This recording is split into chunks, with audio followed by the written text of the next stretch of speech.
الحمد للہ رب العالمین والصلاة والسلام علی رسولہ الکریم اما بعد۔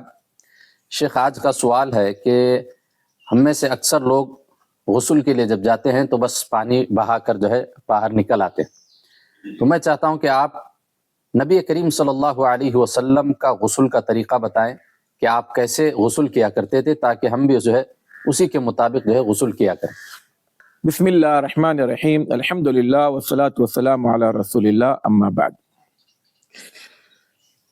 دیکھیں، غسل کئی طریقے کے ہیں۔ ایک واجب ہے، جی، مستحب ہے، یا آدمی ایسے ہی گرمی سے بچنے کے لیے، فریش ہونے کے لیے بھی غسل کرتا ہے۔ جی، تو غسل کے علماء نے دو طریقے اس کے بتائے ہیں۔ ایک تو یہ کہ بندہ پورے جسم میں پانی بہا لے تب بھی وہ غسل ہو جاتا ہے، لیکن اس میں دو چیزیں ضروری ہے، خاص کر اگر واجب غسل ہے جس کو ہم غسل جنابت کہتے ہیں، یا خاتون جب ماہواری سے پاک ہوتی ہے تو اس وقت میں جو غسل کیا جاتا ہے وہ بھی غسل واجب ہے۔ اس میں اگر بندہ نیت کر لے، جی، پورے بدن پر پانی بہا لے اور اس میں کلی کر ناک میں پانی ڈال کر ناک صاف کر لے تو اس کا غسل ہو جائے گا۔ اچھا، لیکن افضل طریقہ اللہ کے رسول صلی اللہ علیہ وسلم سے جو ثابت ہے، اور اس غسل کو ہم باقاعدہ ایک عبادت کا نام دیں گے جی، جس پر بندہ اجر پائے گا انشاءاللہ، تو اس کا طریقہ یہ ہے، خاص کر ہم بات کر رہے ہیں غسل جنابت کی، تاکہ اس طریقے کو اگر بندہ جب اپنائے گا تو دوسرے سب اس کے ضمن میں آ جاتے ہیں۔ سب سے پہلی چیز نیت کریں اچھا، کہ بھئی آپ پر ایک غسل واجب ہوا ہے، اس طہارت کو آپ حاصل کرنے جا رہے ہیں۔ جی، دوسری چیز آپ بسم اللہ کہیں۔ تیسری چیز آپ اپنے ہاتھ کو اچھی طرح سے دھوئیں۔ جی، ہاتھ کو دھو کر پھر شرمگاہ نیچے، ناف کے نیچے کا پورا حصہ اچھی طرح سے آپ دھو لیں۔ جی، اتنی اچھی طرح سے دھو لیں کہ اب آپ کو دوبارہ ادھر جانے کی ضرورت نہ پڑے۔ پھر اس کے بعد باقاعدہ آپ ایسا وضو کریں جیسے ہم نماز کے لیے وضو کرتے ہیں۔ اچھا، اب وضو میں آپ کے پاس یہاں پر پھر ایک آپشن ہے، وہ یہ کہ آخر میں آپ پیر دھوئیں یا نہ دھوئیں، اختیار ہے آپ کو۔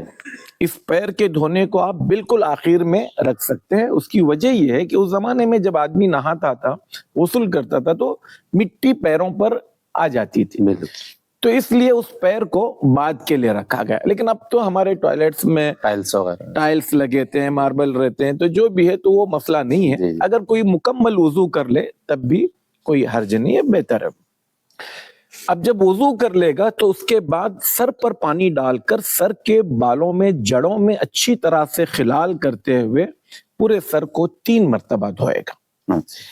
سر کو دھونے کے بعد پھر بندہ اپنے رائٹ سائڈ کے حصے کو اچھی طرح سے دھوئے گا، پھر لیفٹ سائڈ کے طریقے کو اچھی طرح سے دھوئے گا، اور پھر اگر اس نے پہلے سے پیر نہ دھوئے ہوئے ہوں تو آخر میں پیر دھوئے گا۔ یہ افضل اور سنت سے ثابت غسل ہے۔ غسل جنابت خاص کر بندے کو اسی طرح سے کرنا چاہیے، اور جمعہ کا غسل بھی بندے کو اسی طرح کرنا چاہیے، بلکہ عام طور پر بھی جب بندہ غسل کرے تو اس غسل کو اپنائے تاکہ اس غسل کا وہ پورا اجر حاصل کر سکے۔ یہاں پر مرد اور خاتون کے غسل میں ایک چیز کا فرق ہے۔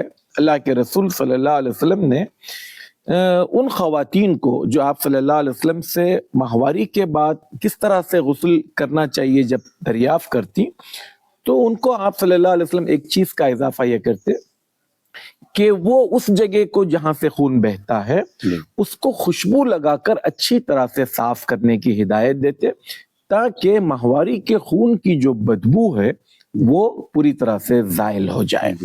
تو کل ملا کر یہ ایک ہی فرق ہے مرد اور عورت کے غسل کا، ورنہ مرد اور عورت کے غسل میں کوئی فرق نہیں ہے۔ اس سنت کو ہمیں اپنانا چاہیے تاکہ ہمارا غسل بھی عبادت رہے۔ اللہ تعالی ہمیں اس پر عمل کرنے کی توفیق عطا فرمائے۔ السلام علیکم ورحمۃ اللہ وبرکاتہ۔ جزاک اللہ خیر، بارک اللہ فیکم، السلام علیکم ورحمۃ اللہ وبرکاتہ.